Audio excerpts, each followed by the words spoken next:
Hit well to center field. Deion Sanders going back to the wall, and it is gone. Bo Jackson homers. It's over, and the Cubs have finally won it all. Sean Taylor will glide to the end zone. Let's go! Off the face off, the Capitals have won it.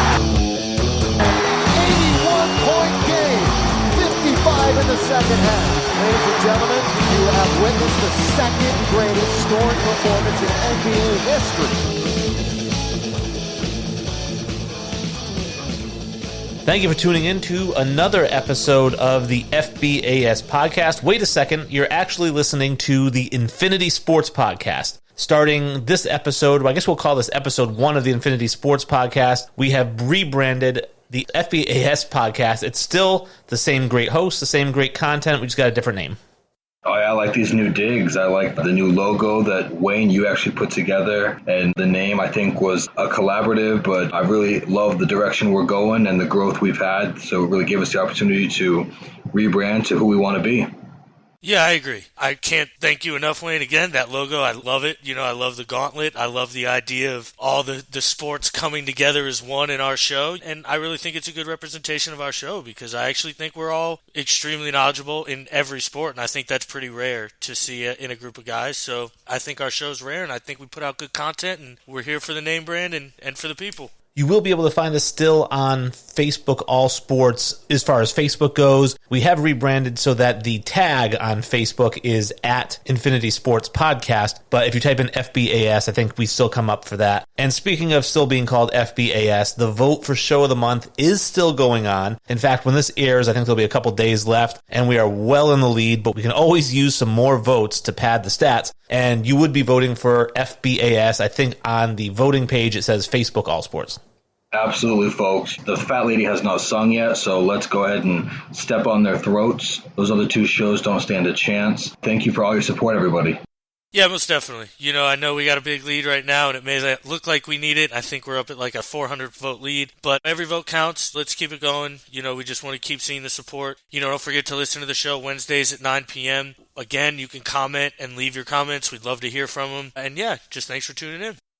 And going along with the RTFSportsNetwork.com website, one of the new things they've started doing recently is blogs. So if you're big into blogs, now anybody who's ever Googled any topic has pulled up Bleacher Report sometime in their life on Google. Basically, it's the same idea. You got a bunch of people who know about sports, blogging about the sports that they love. I've kind of gone and said, you know, I want to do some more intriguing stories. I want to talk about stories that people may not be as familiar with. And I'm doing that more so than the hot take thing, although I did have my hot take with Wilt Chamberlain being the greatest. Plenty of stats in there to back it up, so don't try to argue. But definitely check out the blog section and, you know, check out all the different articles. Let us know what you think. You can actually comment underneath every blog if you have something you want to say about it.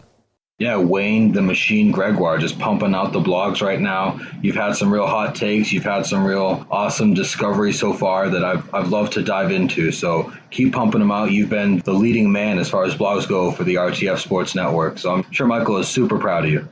Yeah, definitely. Get on there and check Wayne out. I know he's put out, I think, like 3 or 4 of them already. The guy, like Jesse said, is a machine. And he's got great content, guys. He really does have. He actually backs his opinions up with facts. That's my favorite part about Wayne. He may go out crazy on a limb with his take, but he's going to have facts to represent it, and it's a good read. So make sure you give it a read. Now, one of those blogs I just recently wrote, it is probably my most recent one or my second most recent one. It is called Into the Shadows, and it's all about Ronnie Fields. Now, a lot of our listeners, I'm not sure what the age demographic we have for our listeners, but I am 41 years old. I'm going to be 41 in June, and 1995 is when Kevin Garnett was drafted into the NBA. First high school player in 20 years to be drafted by the NBA, and he went 5th overall. He had a high school teammate named Ronnie Fields at Farragut Academy in Chicago who was actually better than he was. And it's just a really tragic story. I know Jesse's looked into it a little bit before reading the blog. Oh, absolutely, Wayne. You know, behind the scenes, we have a group chat that we actually call the Podfathers, and Wayne brought up who he was going to blog about next. And I made a real snarky comment like, oh, cool, Wayne, let me go Google who this guy is. And I went right into this guy's story, his rise and his fall. We saw some emotional stuff, some physical stuff between his neck injury there where he had to wear the brace And then furthermore, where he got into some social sexual harassment, was it, Wayne? So he really got into some hot mess after the neck injury. So this guy was touted as a superstar on that team with Kevin Garnett. After Garnett left, he led that team in scoring. So a fantastic read, Wayne. I really appreciate you bringing light to this guy that I had never heard about before. Yeah, the big thing is going back to 1996 when he was a senior and heading into that draft. Before they even had a chance to, he got into the car wreck and he never finished his season. But he was the number 2 rated high school player in the country behind Kobe Bryant. And there was no doubt that he was going to be a top draft pick. The big thing with him, myth or fact, whatever it is, the big thing with him was his 50-inch vertical. And there's obviously all kinds of stories about that. Somebody said he did a 360 over a 7-footer one game. Somebody talked about him catching alley-oops and literally just jumping over the heads of players. Wayne, does Garnett ever talk about this guy? They do a little bit. I mean, they weren't best friends. They were kind of teammates and friends-ish, but I think once Garnett went pro and Ronnie Fields went his way, they kind of drifted apart. I know that there was, in some of the research I did, they mentioned that they did meet up at a Timberwolves game and they were just chatting like old times and it was fine. But as far as I know, they're not like super tight. They're just kind of, former acquaintances. I mean, the guy was incredible. I admittedly haven't read the piece. I did go ahead and just quickly look up kind of who he was and his story just beforehand, and he's apparently the first sophomore ever to play in the best of the best, the Nike camp. And, I mean, that's a huge accomplishment. In his senior year that you guys are talking about, 32, 12, 5 assists, 4.5 blocks, and 4 steals a game. Like, are you kidding me? That's insane. Right, and he was playing in the Chicago public school system. He wasn't playing in, like, New Hampshire or something.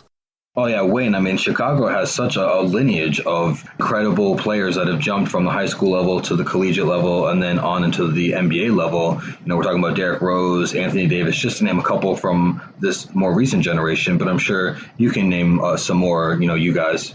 Well, Isaiah Thomas is probably one of the more famous Chicago guys. And they did that whole documentary. It was one of my favorite sports documentaries called Hoop Dreams, where they followed Arthur Agee and William Gates. And both of those guys were in Chicago, and both of them really looked up to Isaiah Thomas. The last thing that I have here on our pre-game notes, we'll call it, because we are going to talk about episodes 9 and 10 of The Last Dance, finishing off the series. But the last thing I really wanted to touch on before we got into that is we mentioned social media. On Facebook, our tag is @Infinity Sports Podcast. If you go on Instagram, we're there as well, @Infinity Sports Podcast. We try to put a bunch of content on there. We let you know when new blogs are out. We put our controversial takes. I just recently posted a picture about my idea for the NBA draft, which Dan hated, or the lottery. So it's definitely, we're trying to get out there so that more people can hear us and listen to the show. Dan didn't hate it. Dan misunderstood what you were saying. I don't disagree with the take on your draft idea. I just think, I like the idea that bad teams get rewarded. I'm just a fan of that, and I understand the number 1 pick carries more weight in the NBA. And I'm also a fan of somebody who's not the worst team getting the number 1 overall pick. But, I mean, that happens a lot now, as it is. The 2nd, 3rd, 4th worst team gets it a lot. I do agree with your point of the teams would have more to play for, which I'm always a fan of. So, we'll get into that more, but I just wanted to clarify that before you called me out on the podcast. Well, folks, I want to make sure that you guys actually go to Instagram, Facebook, and Twitter to find out the real plan that Wayne has for the NBA draft and what he thinks could be a success. We don't want to give out all the juicy details right here, guys. And maybe it'll be my next blog. I do like, I know Dan was saying he likes when the worst teams are rewarded or when bad teams are rewarded with a pick to try to get better, to try to create parity. And for me, I'm one of those guys who I love dynasties and I love stacked teams. And so one of my favorite lottery stories, I think, is 1992, the Orlando Magic get the number 1 overall pick. It's Shaquille O'Neal. They actually had a Shaquille O'Neal jersey at the lottery a month before the draft. Like, yeah, this is the guy we're taking. There was no secret about it. And then in 1993, they had just missed the playoffs. They went 41-41, missed the playoffs in the East, and so they were into the lottery. They had one combination out of 1,200, and they got the number 1 pick again. And they took Penny? They took Chris Webber, and they traded him for Penny. One of the biggest draft hauls ever, because they traded Chris Webber to the Golden State Warriors, and Anthony Hardaway and 3 first-round picks went to the Magic. Wow. Wow, do we think they were better off? I mean, I know Penny got hurt, but do we think they were better off, or do you think they're better off with Chris Webber on that team? I think they're better off with Penny. I mean, they ended up going to the finals, and then they went to the Eastern Conference Finals the year after that, and it was all because of Penny was going to be a superstar if he hadn't gotten hurt. He was just lights out. I agree. He's one of my favorites. Especially back then with the players that Shaq and Chris Webber were. I'm not sure I saw them being successful in that era with the type of players that they were. Well, in that era is why I think they would have been more successful. In that era, I think two dominant bigs could dominate. I mean, we saw it with Robinson and Duncan, and I know they're the exception, not the rule, because both of them are insanely good players. But, I mean, Chris Webber's arguably a top 10 power forward. You may not see him that way, but a lot of people have him at least in their top 10 power forward list. And then obviously Shaq's the dominating force he is. So I don't know. I do agree, though. Penny was just, I mean, he's one of my favorite players of all time. I love Penny Hardaway. I truly think he'd have been one of the absolute all-time greats if he wouldn't have gotten injured. Chris Webber called a timeout they didn't even have. True statement.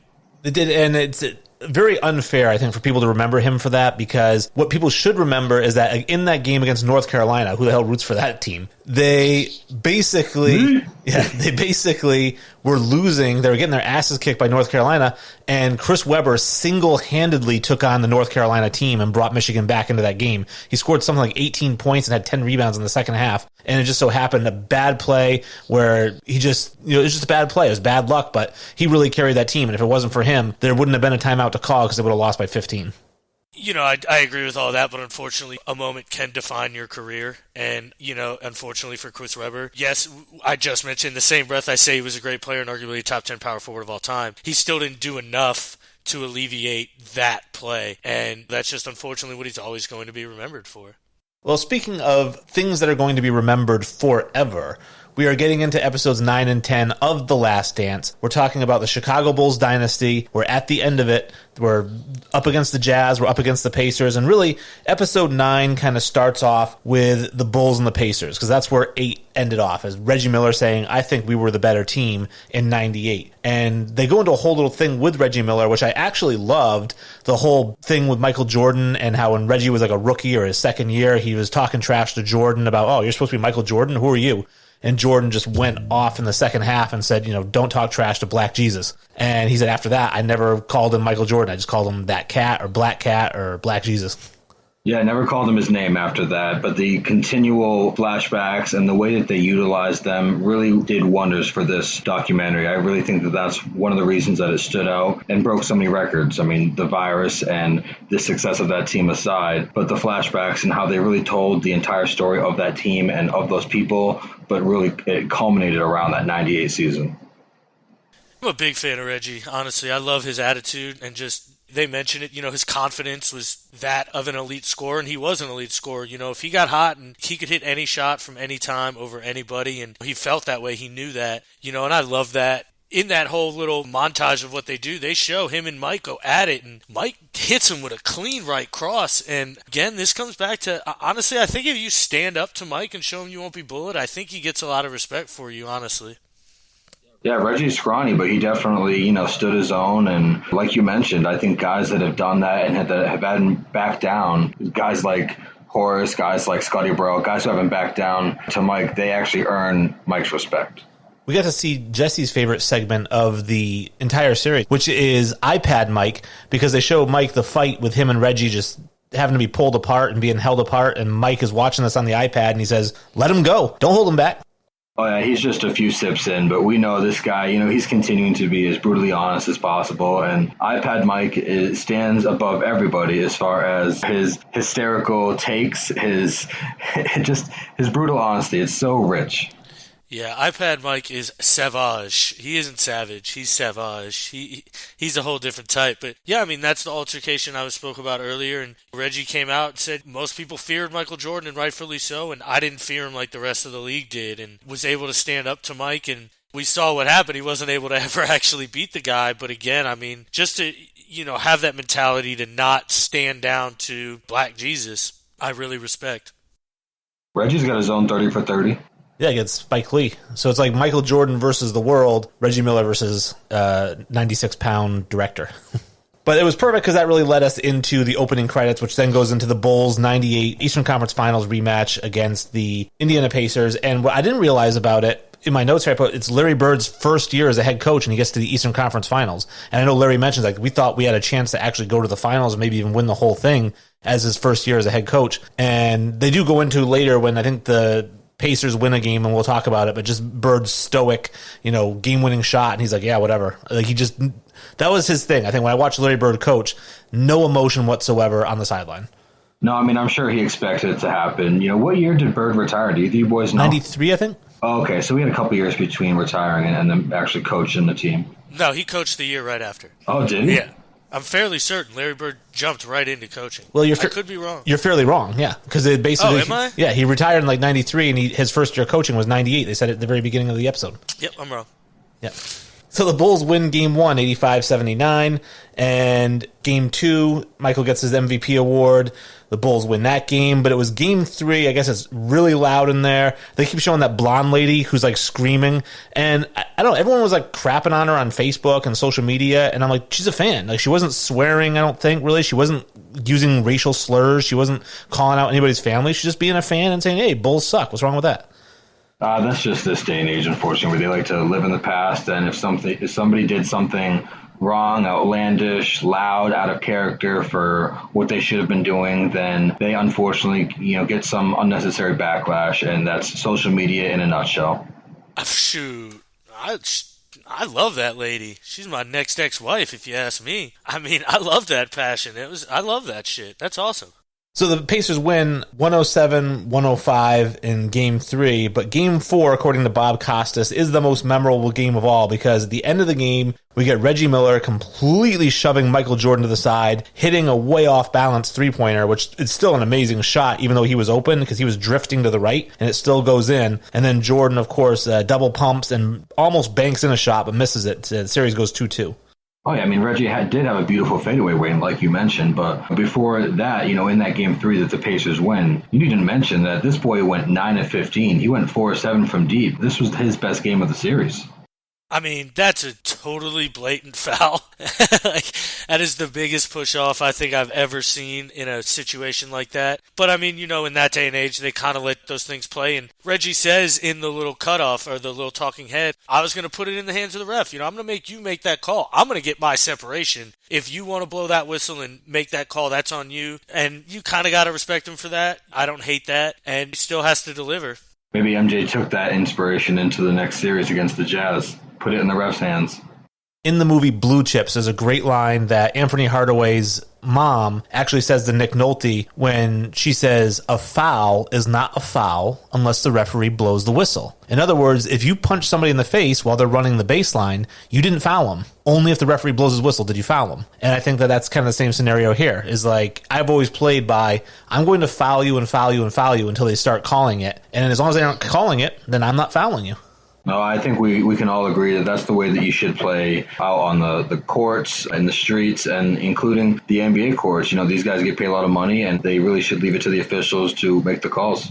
No, I agree 100%. That's how the game should be played. I mean, there's no other way to really play the game. If it's not called or not seen, it's not a foul. I used to play offensive and defensive line playing football, and I can't tell you how many times, I'd hold, punch, grab, kick, do whatever I got to do. And if it's not called, it's not called. So I 100% agree, man. Sully, after that push-off that Reggie has, we see Jordan take a shot, and I know myself, I'm watching it. I'm wondering if this goes in. What about you, man? Honestly, it looked like it was going. I mean, it was so damn close. More about the push-off, though. When you watch it, you notice how Jordan doesn't react at all. Like, Jordan doesn't turn around to an official. Jordan doesn't doesn't do anything, just goes and plays the game. If that happens in today's age, and granted, I don't hate LeBron like this, but I do think he cries a lot. If LeBron gets shoved like that and it doesn't get called, he spends the next 3.5 minutes crying about that call. And I feel like Kobe did the same thing. I remember Kobe, every single shot that he made or missed, it didn't matter. He was running back down the court, slapping his forearm or his wrist, saying, I got fouled. The difference between elite defenders and not elite defenders. Well, this, basically, they do the flashback, again, my favorite, the timeline. We go back to 1997, and we get to see the NBA Finals between the Utah Jazz and the Chicago Bulls in 97. And the thing that actually surprised me, the note that I put down here first, is a year prior to this, so the Bulls won 72 games, and then in 1997, they get to the Finals, they won 69 games. Like, that's insane. The record was 69 wins. They broke it one year, and they tied it the following year. That's nuts. And again, it's not even the best year if you listen to Michael Wilbon that this Bulls dynasty had. So it puts this dynasty that the Bulls had in different perspective amongst the other NBA dynasties in the history of the game. They're the truth, plain and simple. The thing about the 97 season is Karl Malone gets the MVP award. I know that there's some debate whether or not he deserved it. And when you look at the numbers, I guess he's a deserving guy. Michael Jordan's one of those guys, we talked about it last episode. You could give him the MVP every year because he really is. But Karl Malone had a really good year. And when you put his stats in 97 against Jordan's, it actually looks like he had a better year than Jordan, even though I know Jordan was first team all defense that year. I understand why Karl Malone got the MVP, although Jordan did use that as motivation. Why wouldn't he? Yeah, going back to when we talked about Chuck winning the MVP and now Karl winning the MVP, things that Mike is going to take to use against them on the court. But I do think that both these guys, when we look at the stats and their team impact that year, these guys really did deserve the MVPs that year.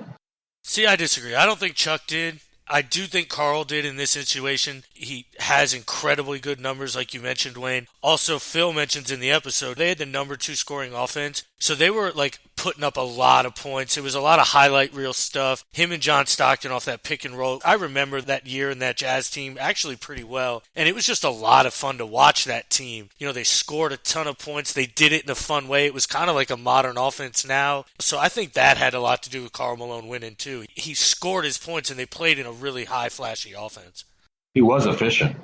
He was, and like you said, the number 2 scoring offense in the NBA, that actually surprised me because when we think of the Jazz, of course, we think of slow white guys. We think of John Stockton, Jeff Hornacek, Greg Ostertag. We think of the big fat, Austin Carr, right? And you think, wow, this team was number 2 in the NBA in scoring offense. Like, I had no idea. Yeah, I mean, Hornacek, actually did some pretty nice numbers in his time with the Jazz. But it actually surprised me as well, Wayne. This team isn't full of sharpshooters, isn't full of guys who are going to put up volume numbers year after year. So for them to be number 2 in the league, it is very surprising to me. See, again, I remember that season pretty well. So when, granted, I didn't know they were the number 2 scoring offense, but I actually remember them kind of running up and down the court and Stockton moving the ball really well and Malone flying up and down. And yeah, I know like Hornacek's a white guy, but I mean, I remember him moving pretty well. So again, I really enjoyed watching them play basketball. I remember that. Austin Carr's shades, man. Yeah, you were mentioning his shades, and I had said that I thought he had the Amare shades, but you said that his were tinted, right? They're like almost like mirror shades. Oh, absolutely. They were like motorcycle helmet shades. They were beautiful. Now, they mentioned that Michael Jordan, they show him, and he mentions Brian Russell, right? And he just shakes his head. He's like, Brian Russell, who we know will come into play in the 98 series. But in 97, he mentions it, and he said that when he was playing baseball, he went and saw John Stockton and Karl Malone when they were practicing at the gym, and he was just talking to them like, hey, guys, what's up? How's it going? And he said Brian Russell, who was a rookie at the time, just came up to him and was like, why you quit? You knew I could guard your ass. He just made the list. That's right. He made the list. I mean, how are people that stupid with Michael? I don't understand it. I really can't understand why people keep poking the bear. Like, you see what happens every time. Yeah, well, and they've been doing it forever. It wasn't just 96 or 97. I remember so many years just people talking trash to him, and nobody ever got the message. Like Mutombo, I don't know what year it was, 96, 97, when Mutombo had said, Jordan never dunked on me. He's one of the guys who's never dunked on me. And it was like the very next game, Jordan threw it down on his head and gave him the finger wag. Like, why would you say anything? You know what's going to happen. Yeah, I don't think there's anybody out there that will take anything more personal than MJ. Well, this series certainly showed that. Like, everything is a chip for him. All right, so Michael Jordan hits a buzzer beater game 1. It's eerily reminiscent of his last shot in 98. He kind of just goes to the right, crosses it back, pulls up for a mid-range jumper and buries it. And it was kind of weird, like a foreshadowing, like end of game 1, and then you picture that last shot of his career. Or not his career, but the last shot of his Bulls career. Yeah, I mean, he's proven that mid-range game is not dead, or at least it should not be. I know the 3 is worth more than 2, but man, was he so efficient and beautiful in that area. He really was. And one of my favorite parts of that whole instance was he came into it and he's like, I knew Brian Russell played on his toes and I could give him a fake one way, cross him over, come back the other way, and boom, hit the shot. Like, that's how advanced this man was and how in-depth his scouting was beforehand. He knew how he could beat you before he even stepped onto the court. So the Bulls win the first 2 games. The Jazz win the next 2 games. It's 2-2. We're going into Game 5 in Utah. And since he's your boy, talk to us about what happened next, Jesse. Oh, man. Well, again, I think earlier in the series, it was episode 2, we talked a lot of trash about Scottie Pippen having the migraine game. And I think it's tough for MJ to give Scottie that kind of criticism when he ordered himself a full-ass pizza and 5 guys show up. And you can't trust that. You can't trust a pizza that 5 guys brought to you. Hey, that thing could have mushrooms on it. But he ate that pizza, and then, he ended up being up all night. His trainer had him coddled like a baby, and MJ decided, hey, I got to go out there and at least be a decoy. I got to go out there and be a silhouette of myself. But in all honesty, that boy put on a show. I am struggling to understand how his team and everybody in that building thought it was okay for him to eat that food, even answer the door with 5 people standing outside of the hotel room. I wouldn't even answer the door, wouldn't have eaten the pizza, wouldn't have done anything. So, the story just sounds odd. But, if it is true, props to the guy. He could have just been drunk and hungover. God, I don't know. But, props to the guy. He came out and he bawled. He bawled out and he dug real deep. I think we've all been there. Granted, obviously the stakes are much higher for Michael Jordan in the finals. But I think we've all been there where we shouldn't have been playing a game. We were sick. We were ill. And, you got to get in there and tough it out for your guys. And I can attest that it's not fun playing in that kind of situation. So I can only imagine what he was going through. I thought you were going to say we've all been there by eating a full pizza by ourselves. I think the 3 of us have all been there for sure. I don't think the 3 of us are shy at eating, so I think the 3 of us have been there for 3 full pizzas for sure. I think the separator between MJ and Scottie in these instances where they do show in The Last Dance is when Scottie is really ailing, he is really only a decoy. When MJ was shown as ailing, he balled out. Like I mentioned, let's put numbers to my exuberant, adjectives here. MJ in 38 points that game. He had the go-ahead 3-point shot, and the Bulls win. So I think, when he was ailing, he rose to that level that he needed to win that game. And I think in the crunch time moments that we saw in The Last Dance, we didn't see Scottie do that. I do think it's, probably unfair the way that we see Scottie portrayed in the series. But just to shine on this moment, MJ sick and 38 points and the winning shot. Scottie sick, and it's really only a decoy in those moments. Well, I think that, and we'll get into it when we get into that game, I think it's completely different having back spasms, which I've had before and are basically crippling, and then being sick. But even then, being as sick as he was, the thing that blew my mind was not just the 38 points, which is amazing, and the go-ahead three-pointer. He played 44 minutes. So before the game, he went to Phil Jackson, and he's like, hey, man, maybe I can just be a decoy and get other guys open. And the dude played 44 minutes. Like, he didn't come out of the game. They mentioned the game before. I'm pretty sure he played 46 minutes. So he was doing that all series, and they just didn't take his minutes down, even though, like you mentioned, he was insanely sick. And I agree with you. I've had back spasms also. Totally different than being sick. You can't play a sport with back spasms.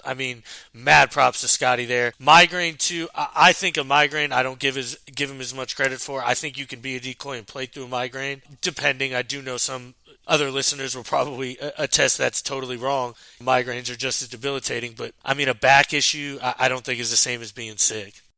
The media certainly covered MJ to a huge extent, as we all know. So when that game started, we heard Bob Costas and anybody else talking about how MJ was feeling and how little sleep he got and the fact that he had towels and ice on him throughout the game. So I certainly don't believe that Jerry Sloan found out at the end of the game that he was feeling that ill.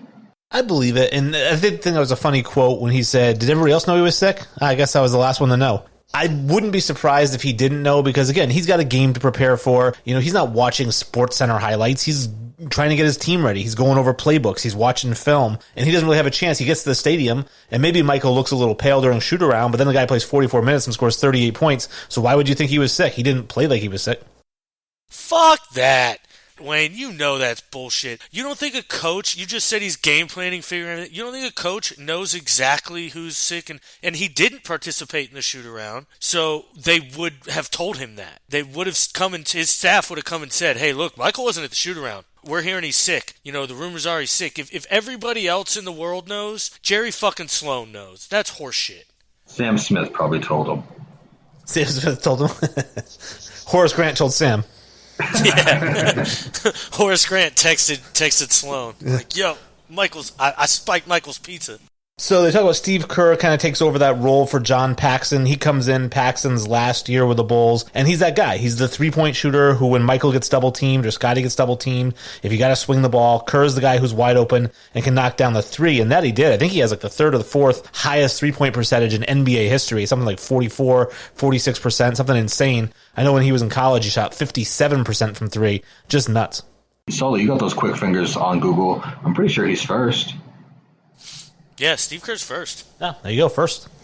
Yeah, so I mean, even after all that time, that boy, has set a high mark in the career this guy's had, from being a role player, a key role player on those teams, to being a somewhat dynasty, winning coach with the Warriors. I mean, just an amazing career. And I think we can all agree that we found out something new about Steve Kerr in this documentary. Sully, you mentioned in the group chat something huge. I had no idea his backstory, and I had no idea his father was murdered and senselessly murdered in the way he was. And honestly, I had no idea how all the good his father did over there and things like that. I mean, obviously, I would expect to not know those kind of things, but I mean, we all knew Michael Jordan's father was murdered. I just find it hard to believe this wasn't a talking point.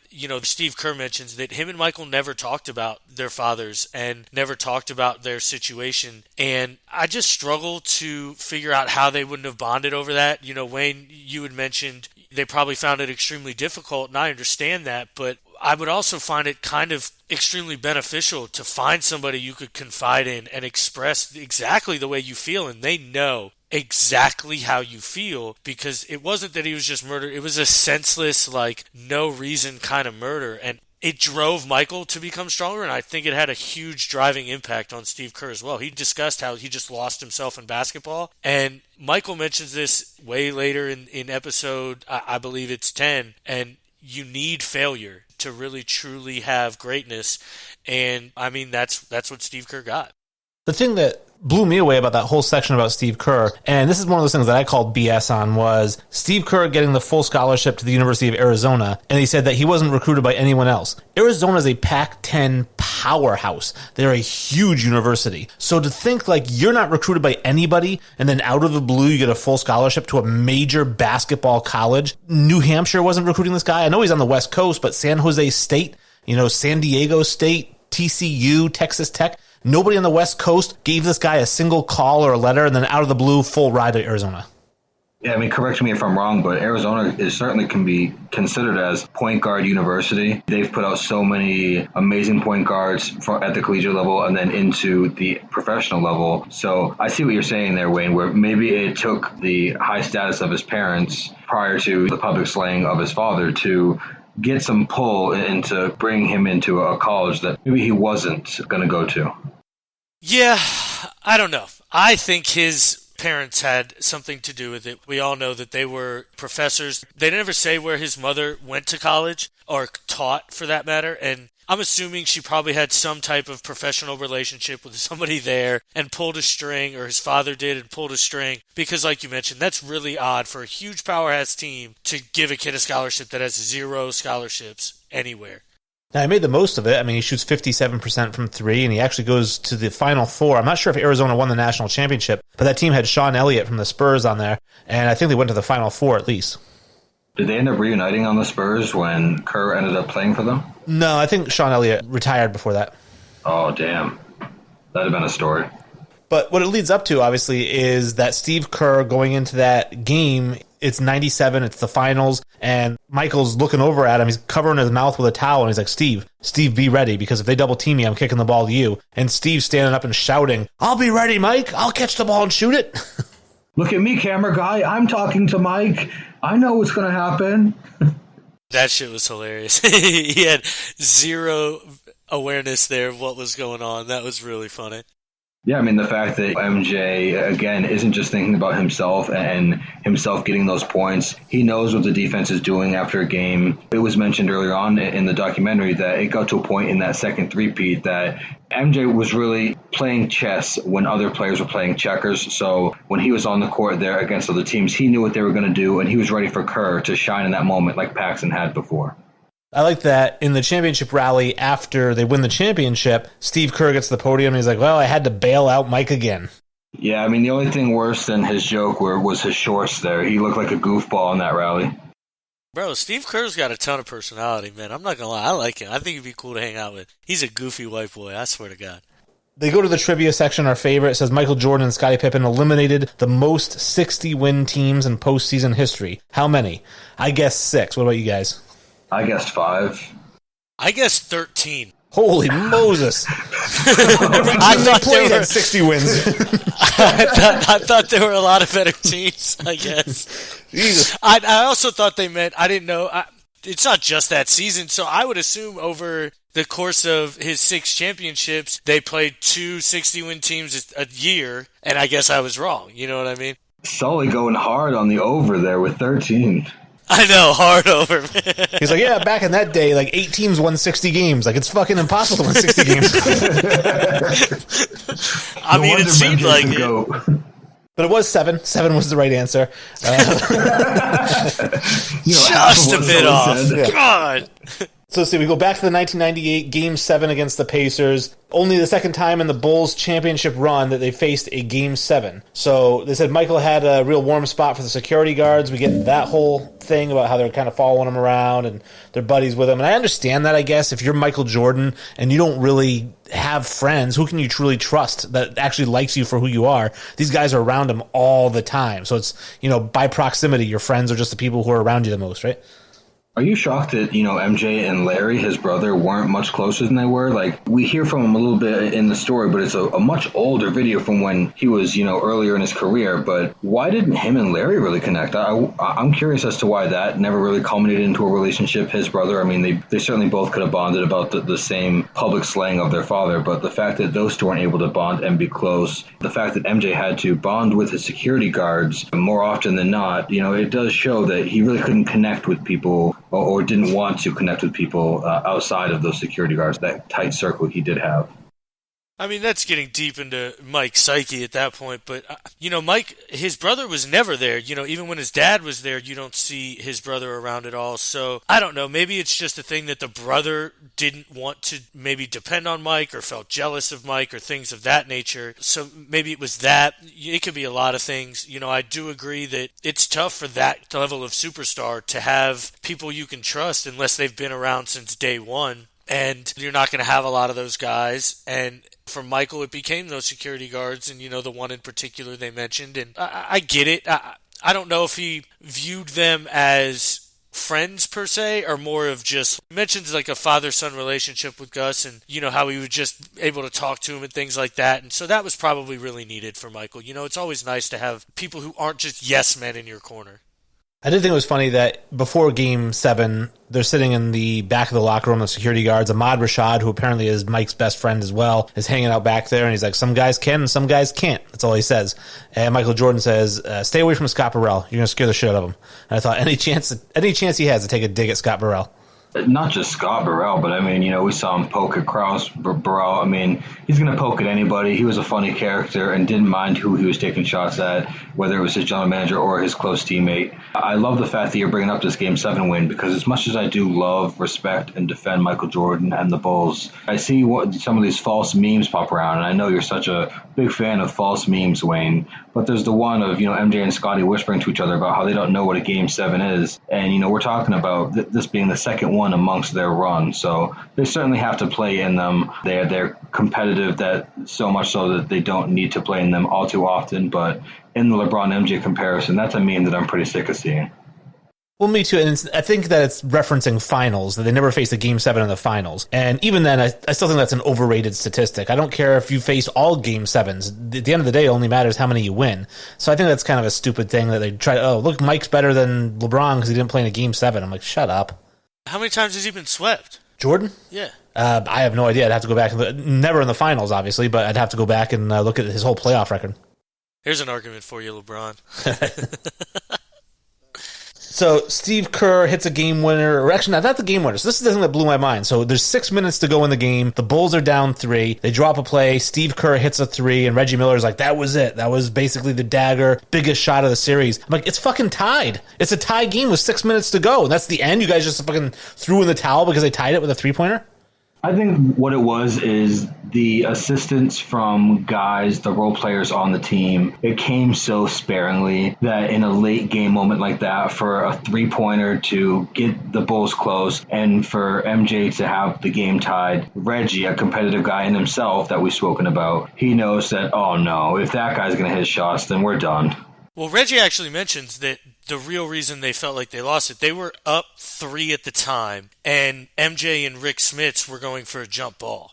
And obviously Rick Smits should win that jump ball. And so Reggie mentions, we get that jump ball, score and go up by 5, we feel like we're going to pull away. Well, Rick Smits wins the jump ball. It goes to, I believe Scottie Pippen gets the ball. Then it gets out to Steve Kerr, and Steve Kerr hits the 3, and then boom, they're tied. So they go from probably getting a 5-point lead to tied within 20 seconds. So that's what Reggie references when he says that it was done at that point. They just kind of pulled away. They took all the momentum. At that point, we were kind of sucked dry. Now, I agree it's a tie game. You got to find a way to dig deep and fight at that point. But like they had mentioned, they went from the mindset of, okay, we're about to be up 5 with 6 minutes left in a Game 7 to, holy shit, it's tied in 2.5 seconds. What the fuck just happened? And maybe it's just because I never played at the NBA level, but I've been down 5 with 40 seconds to go and felt like we were still in the game. It just doesn't make sense to me that a tie game with 6 minutes is 18 lifetimes in the NBA. And with 6 minutes to go, they were basically like, all right, that's it, man. Wind's out of our sails now. It blew my mind that was like them throwing in the towel. Like, all right, that's tied. Might as well just kind of go home. Yeah, when you're such a sharpshooter, that's just unfathomable to you. Yeah, I mean, I can go from a 5-point deficit to a 1-point lead in like 8 seconds. Yeah, it's one shot for him. Six pointer. But that's how the episode ends, is with the Bulls winning, and they're going on to the finals, the 98 finals against the Utah Jazz. And that was just my big takeaway from it, is just the whole 6 minutes left. Especially in New England, we all know when you're down 28-3 halfway through the third quarter of a Super Bowl, and you win the Super Bowl, like, the game's never over. It's not over till it's over, is what Yogi Berra said, right? Shit, not just that, the Boston Bruins were down, 4 goals or 3 goals in the Game 7 in the third period and come back to win that game. Like, you never die. You never die until you die. The fat lady ain't singing yet, man. With 6 minutes left, that's an eternity in the NBA. Episode 10 starts off. We are in the 1998 finals. This is it. This is the curtain closing, and we're seeing the last of the Chicago Bulls. And they start off talking about how Michael is always present. He's always in the moment. He isn't thinking about tomorrow. He isn't thinking about yesterday and what happened. He's always very much right in the moment today. Yeah, this is certainly a sad moment for the documentary. It is the last dance of The Last Dance, being the last episode here. I don't care how corny that is, guys. But yeah, we know that Michael Jordan is not only a physical assassin, but a mental assassin. So he has absolute focus, and he's going to focus on the task at hand and the game at hand. He's not going to look ahead to what already is or could be. So I think it just further emphasizes how this guy was an all-around assassin. It wasn't just what he could do to you on the court, but how he did it mentally as well. I did think it was weird that this is the first time we hear from Jeff, Marcus, and Jasmine Jordan. I was like, where were these guys the rest of the series? I mean, it is kind of odd that we're seeing them at this part and not actually when they were brought into the world, but I'm sure it was because of, this is probably the closest that they actually got to that NBA environment, and certainly in Utah, they talked about how crazy loud and raucous it was. I mean, we talked about how somebody poisoned a pizza in the last episode. I would think they didn't appear because, honestly, I doubt they're very relevant to the story. The basketball story itself. They're obviously young kids, so it makes sense. Neither one of them, as far as Marcus or Jeffrey, amounted to too much in college. Well, I know that Marcus had gotten a full scholarship to, I can't remember. Illinois? No, so Jeff went to Illinois, and Marcus went to, it wasn't VCU, it was like Florida International or something like that. And he eventually... Pretty sure it's UCF. Yeah, UCF, okay, yeah. And then he later transferred to Illinois to play with Jeff, but then Jeff dropped off the basketball team. Yeah, those are some hard footsteps to certainly step into. It would have been harder if one of them was named Michael Jordan Jr. Now, the Jazz go on. They win the first game of the series, which is crazy. The Jazz take a 1-0 lead on Chicago, and they have home court advantage, which I also thought was crazy. And I don't know what happened in Game 2. I don't know if I just missed it. Did they even talk about Game 2, or they just go right from 1 to 3? I'm pretty sure they skipped right to it because of the magnitude of Game 3 as far as the record low points that Utah scored. The final score there was 96-54. That's a 42-point discrepancy between those two NBA Finals teams. And Wayne, you touched on earlier how Utah was actually a team that was second in the league in scoring around that time. So that's really embarrassing. I was purely shocked. I had no idea this happened. 54 points in an entire game is fucking nuts, especially when you're the number 2 scoring offense in the whole league. You have John Stockton and Karl Malone, and you score 54 points? That's crazy. Karl Malone scored 22 points, 73% field goal percentage in that game. No other Jazz players scored in double digits. Yeah, it's nuts. And I play, men's league basketball, and I've been on both sides of those 96-54 games. Definitely no fun when you're the 54 team. Now, Dennis Rodman, he's a no-show for practice after the game because he went wrestling with Hulk Hogan on WWE. And, they asked him about it, and he's like, hey, man, I was just trying to play basketball, party, and I thought, really, this guy did not take it seriously at all. Maybe it was that's why it's really the end of his career. I know he plays a little bit after this with a couple of teams, short stints, but maybe at that point in his life, he was just like, I'm done with basketball. Yeah, I don't mean to be a wrestling nerd here, Wayne, but it was actually WCW that Hulk Hogan was at, and there was a bit of a story being told for the wrestling and basketball side of it where Hogan and Dennis Rodman, Rodzilla as they called him, were going to match up against Diamond Dallas Page, DDP, and Karl Malone. So they were going to meet in the ring, which they did, and on the court. I remember the wrestling side of it. NWO was my shit, man. That was just where it was at. Kevin Nash is my dude. I think Dennis Rodman had, like you said, I think he had checked out. He was done with basketball. He had made his millions. He was more interested in being a star and a celebrity at that point and not a basketball player. Now, what do you guys think about Game 5? I know the Bulls win Game 4. They go on Game 5. They have a chance to close it out in Chicago. Michael's home, and he misses a game winner. And I thought for all the talk, especially from LeBron haters, that Michael Jordan was the most clutch guy they ever saw, here he has a chance to lock up the series at home in Chicago, and he airballs a jump shot. Oh, it's tough to see anybody on a professional level airball a shot. It's even tougher when it's the guy that you idolized and you tattooed his silhouette to your body. But I think for all the clout that this guy gets as being such a clutch performer, he himself is quoted. It's a pretty famous quote from him where he says, I miss and miss and miss, and that's what makes me better. So he knows that he's missed in huge opportunities, and I'm sure he used it as that competitive edge to get him to rise to the next level further on in this series. The guy played an insane amount of minutes every single game. So you got to think in Game 5, he's just gassed. A lot of his shots were coming up short at that point. It's hard to blame the guy. He just carried so much of the load. And to his credit, Jordan made a ton of these shots. So to emphasize the ones he missed, I think is a little, childish, especially when it's an argument when LeBron, I think early in his career, I think it was a true and profound argument that he could not take a clutch shot, didn't want to take a clutch shot, didn't want that moment. I do think he has since changed that and been a lot more welcoming of that pressure moment. However, I still don't think he's in the same class as a Kobe or a Jordan for that matter. So we see Game 6, it goes to Salt Lake City. They're going back. They're not now. If they're going to win, they have to do it on the road because Game 6 and 7 are in Salt Lake City. And Scottie Pippen goes to the locker room. He's got a back issue. And I know that Jesse had alluded to this. We had the migraine. Now we have the back issue. And where I would defend Scottie, and I did earlier, is that back spasms are so crippling. Forget running up and down the court and trying to score and all that nonsense. Like, you are literally just trying to stand perfectly straight and not move and not turn your head left or right. It's crippling. And for him to keep coming out, he kept going back in the locker room to do electrolysis and ice on his back. He'd come back out, play for 5 minutes, go back to the locker room. I'm sorry. I think Scottie's a warrior.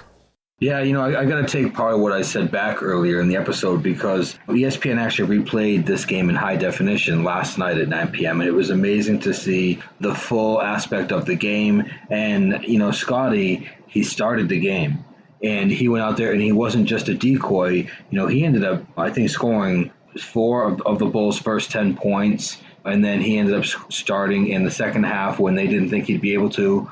we actually got to see that little bit of piece of interview between Phil and Scotty on the sideline there, where Phil says, are you able to start? Can you go in? And even Phil has no idea how beneficial Scotty's going to be. But Scotty does actually put up some points, and he's taken some shots in the body. And I'm sure that the Jazz probably could have done more to be physical with Scotty and force him out of that game much earlier.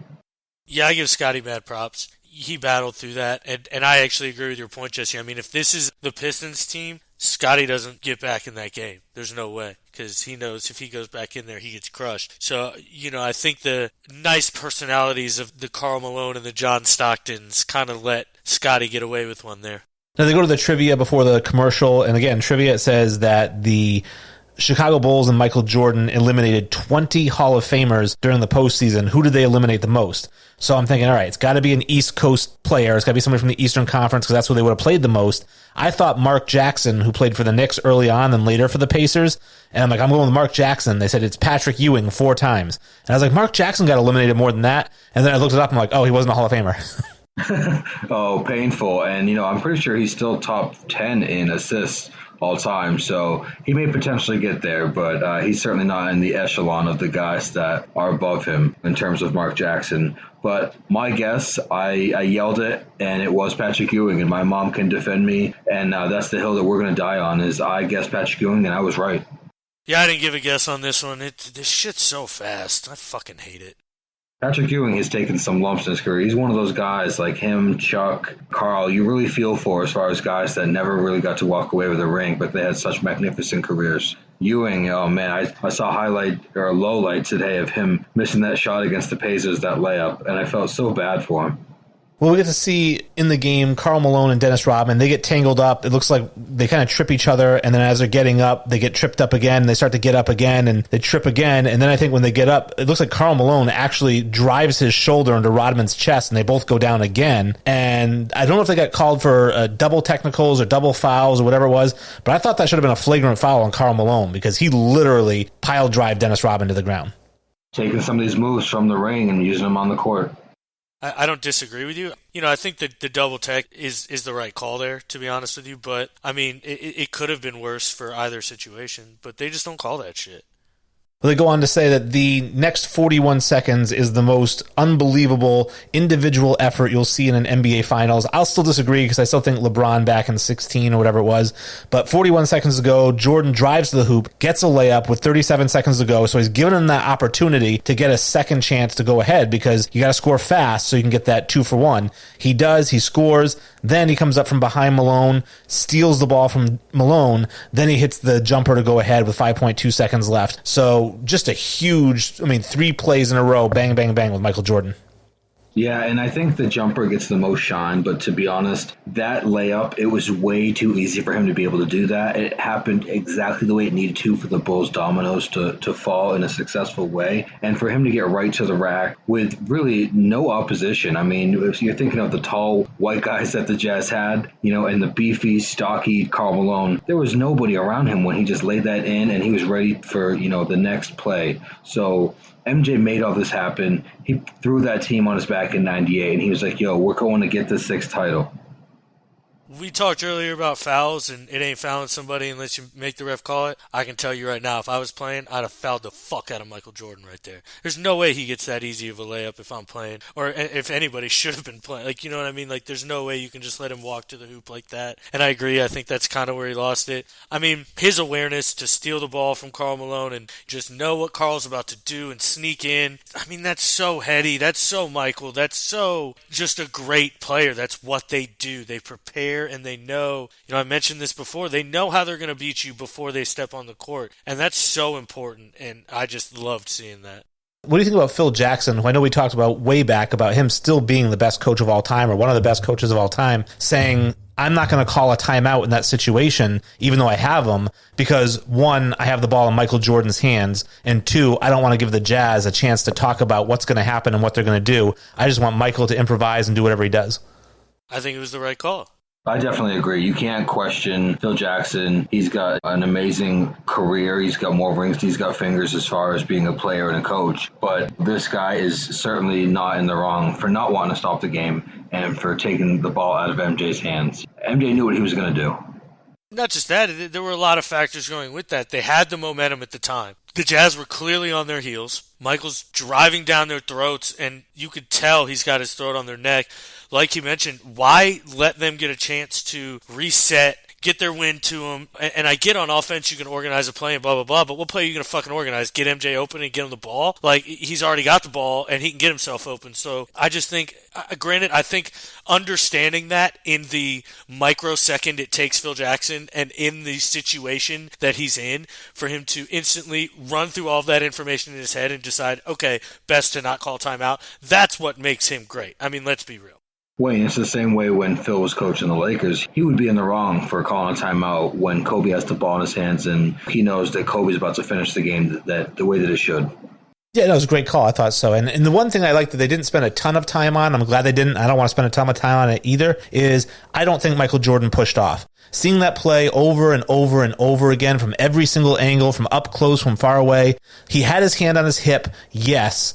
It did not look like he shoved him. It looked like Russell was already going that way. He was actually already tripping and falling when Jordan crossed him up. I don't think that Jordan gave him a shove.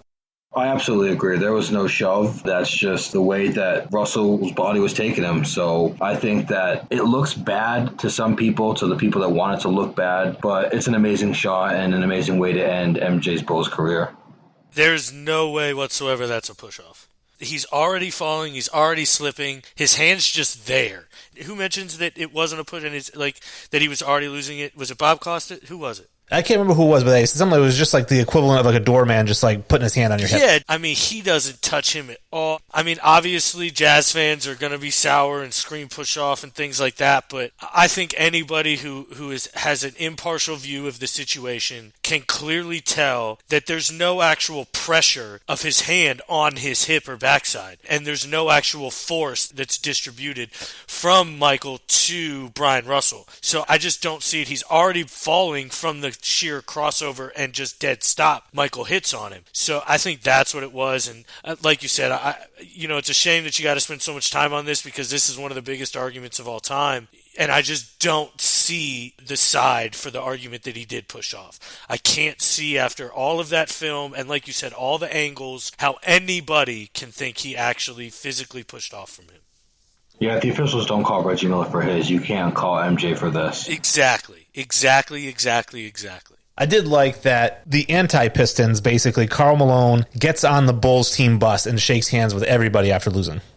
Yeah, he's a super stand-up guy. You know, I think him and Stockton are both seen as super nice guys. So for both of them to show out and play as hard as they can, and then after losing, they're going to go ahead and shake MJ's hand. It's like you said, it's anti-Piston for sure. I think it just is more of a test to how great Karl Malone really is as a person. I think we all kind of saw him as a big kind of cuddly bear, and that's who he was during his playing career and things like that. And he was always, like Jesse mentioned, just a stand-up guy. And that's just a great thing to see. Honestly, I love that. It makes me like Karl Malone even more.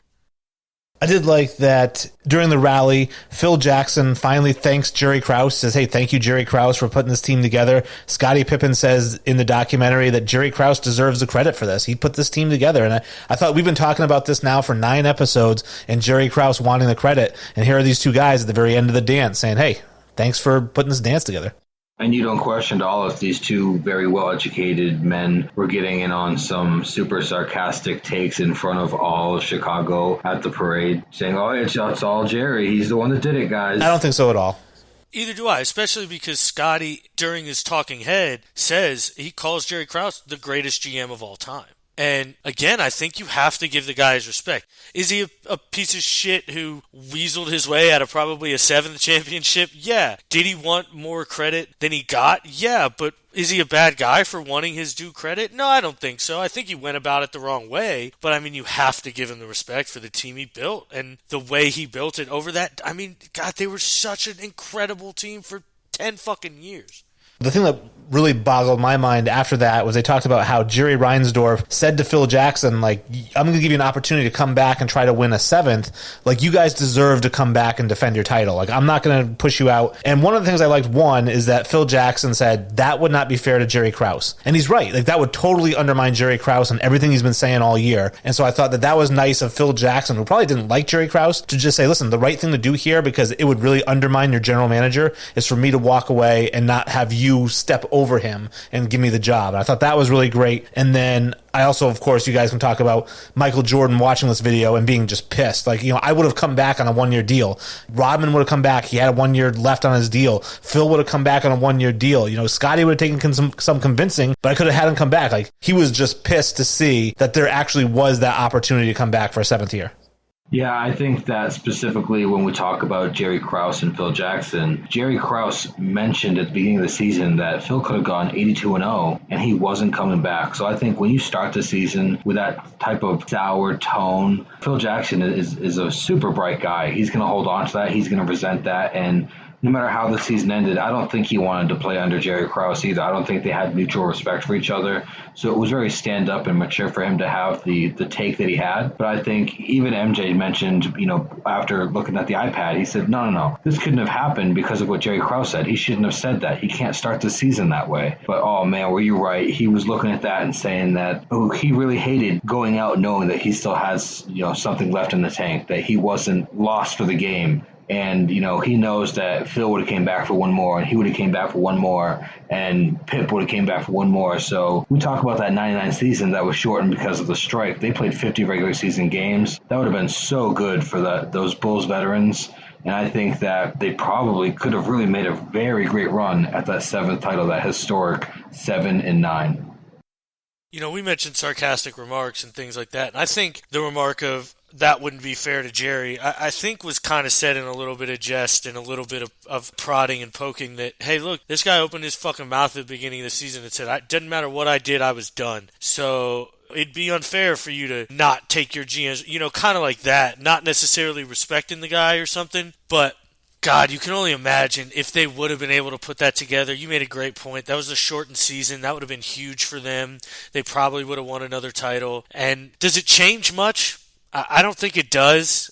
I don't think them winning 7 really changes anything in the legacy. Maybe for Kerr and the other guys, maybe, but Michael's still the greatest. Phil's still the greatest. I don't think it really changes with 7, except for them and their personal things, Now, what do you think? This is one of the things I put down as a note is, I don't know if Michael's had a chance to really look back and reflect. I know he put this whole documentary together. This has all been under his watchful eye. So I'm not sure how much in life he actually has had to sit back and reflect. But I wonder, when he looks back to losing to the Pistons for the last time before they won that first one, and he's lost now back-to-back to the Pistons in the Eastern Conference Finals, if that guy could have ever imagined winning 6. Like, you just lost to the Pistons, your heart's completely shredded, and the idea, listen, buddy, don't worry about it. You're going to win 6 of these things.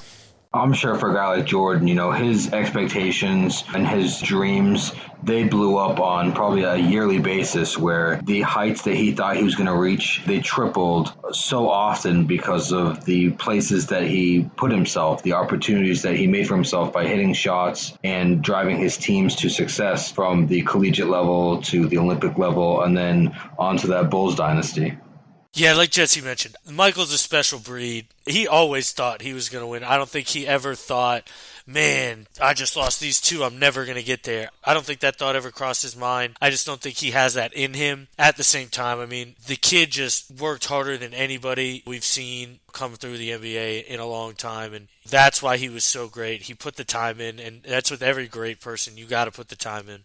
So that's the series. We've wrapped up 10 episodes now. I don't know what we're going to talk about next week, but we've got 10 episodes in. I really want to circle back, obviously, like I do every episode, and just say, visit us on Facebook at Infinity Sports Podcast, or type in FBAS Podcast. Visit RTFSportsNetwork.com and vote for Facebook All Sports for Show of the Month. Check out the blogs while you're on there. They're very great pieces. I just submitted one today. It should be up right now as I'm talking. It's all about Brian Taylor, the biggest baseball prospect in the history of the game of baseball. And visit us on Instagram at Infinity Sports Podcast. We're definitely looking forward to interaction with anybody. Any ideas that you guys have, any feedback, good or bad. I think bad would actually be even better for us, but good or bad, we'll take it.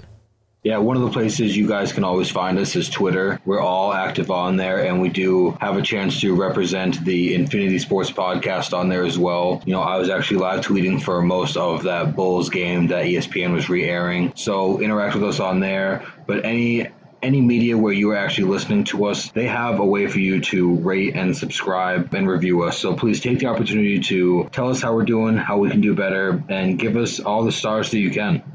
Yeah, thank you, everybody. You know, we really appreciate all the support, first and foremost. It's pure love from this end, and we really appreciate it. Don't forget iTunes, Stitcher, all the platforms, RTF Sports Network. Anytime you're on there listening to us, rate, review.